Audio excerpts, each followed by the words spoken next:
guys, welcome back to my channel. So our next video is from Millionaire Mentor, and it says a BLM activist laughs at Ben Shapiro but get destroyed immediately. I trust Ben Shapiro and I know what he can do. Let's check it out. Zero or negative wealth. White family worth, in terms of financial worth, is 69 times more than that of black families. Given this disparity, how can you argue that racism is not a driving factor in income inequality? Because it has nothing to do with race and everything to do with culture. And when you have a culture that doesn't, you know what? Explain to me. You explain to me why black kids aren't graduating high school. Explain that one to me. Explain to me why black kids are shooting each other in rates significantly higher than whites are shooting each other. Explain to me why 13% of the population is responsible for 50% of the murder. Explain to me why the number of black kids in prison, not for innocent reasons, not for walking down the street and getting pulled into a prison, is so high. Explain, if it has nothing to do with culture, explain to me why the single motherhood rate in the black community jumped from 20% to 70% in the same course of time that the civil rights movement has made such tremendous strides. Is America more racist now than it was in 1960? And if it is, please explain to me how that happened.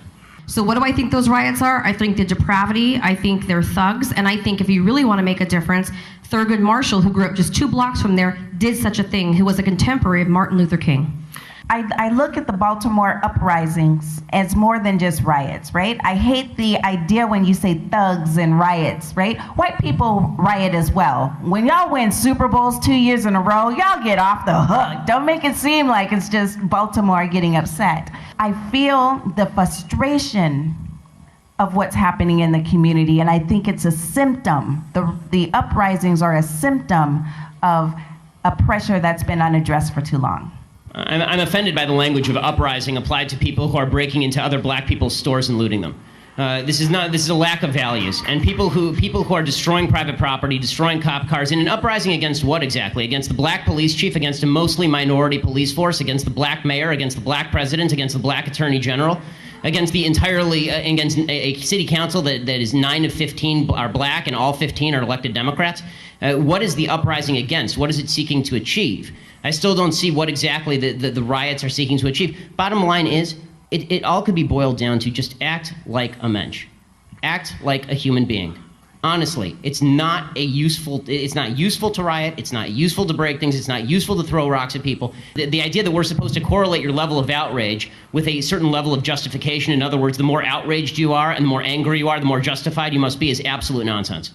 Does anyone else see a weird normalization of that in modern America, where looting and riots are almost given a pass if there's a certain kind of political tinge to them? And when it comes to organizations like BLM, the Baltimore uprisings were one of the manifestations of this idea. However, the word uprising is a euphemism because even a cursory glance at the statistics reveals how these riots back in 2015 were only a prelude to what we would see next in 2020. Of the several hundreds of businesses damaged and nearly $9 million worth of property lost to vandalism, a vast majority were actually black-owned businesses who were given no recompense for being caught up amongst the riots. Not just that, over 160 police officers were injured in what were 2 weeks of the most intense racial tensions in the country, triggered by the passing of 25-year-old Freddie Gray in police custody. There's no subject or grievance in modern-day America that justifies taking innocent people's lives and livelihood from them, and especially not violent vandalism that can be hijacked by people using crowd cover to rob and steal, knowing they'll likely be let off the hook. But that's only one aspect of the race debate concentrated around individual incidents. What's truly breeding resentment in modern America is the conflation between inequity and injustice. In simple terms, there's people today standing at the finish line of the race of life and screaming injustice when not everybody reaches it at the same time. In this race, every obstacle along the way, every struggle, and every standard that people have to meet starts to be misconstrued as oppressive and racist.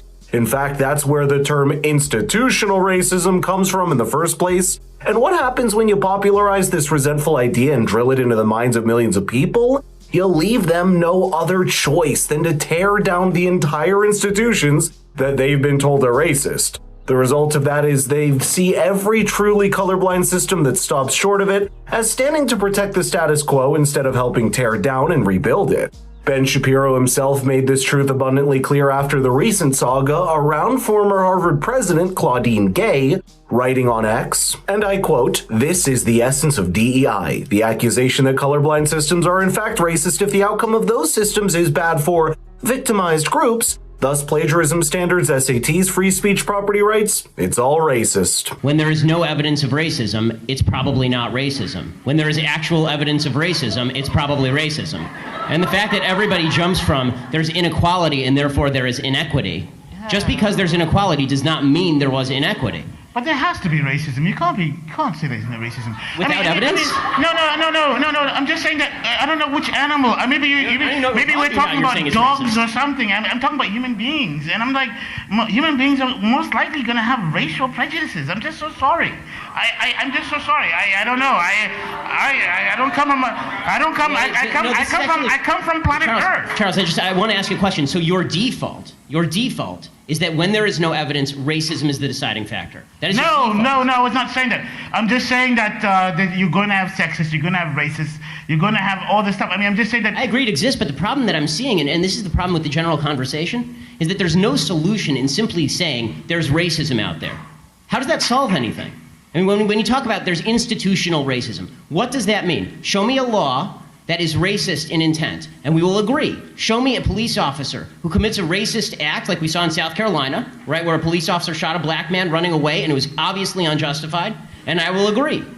But you need the idea that you can craft a narrative based on no racism because it just must be somewhere out there in the ether, that doesn't solve problems for anybody and creates more problems for people because now they grow up in a milieu and an environment where they are told that every obstacle they face is from some shadowy, nameless, faceless group who's out to get them simply because of the color of their skin. They'll never succeed in that environment. You know, the weirdest thing is that actually in the black home, as I experienced it, really. Don't open your mouth and let the world know how ignorant you are. That is what that black man there, the man there, that's what he's showcasing. Because I don't really, why is it that people will make excuses for their bad behavior? Why? You think it will be corrected? No, it will never be. Like, I don't even know. See guys, if you really want to really show that black lives matter, black lives matter, then you have to prove it. Stop being lazy. Stop lazing around. Stop playing the victim card. You stop stealing. Stop going around doing things. See guys, if you don't work, you know it. So far as you have 2 hands, you have 2 legs, you can see, you can talk, you can hear. Your hands are working, they are not disabled, nothing is wrong with you. You can work, look for a decent job to do and not vandalizing people's properties, people's shop. Make something out of yourselves. Prove to them that your black lives matter and stop playing the victim mentality code or the victim card. Like, I don't even know, I don't even really know what to even say, or I just lack words to just say right now. But guys, all these things you guys are doing is worthless.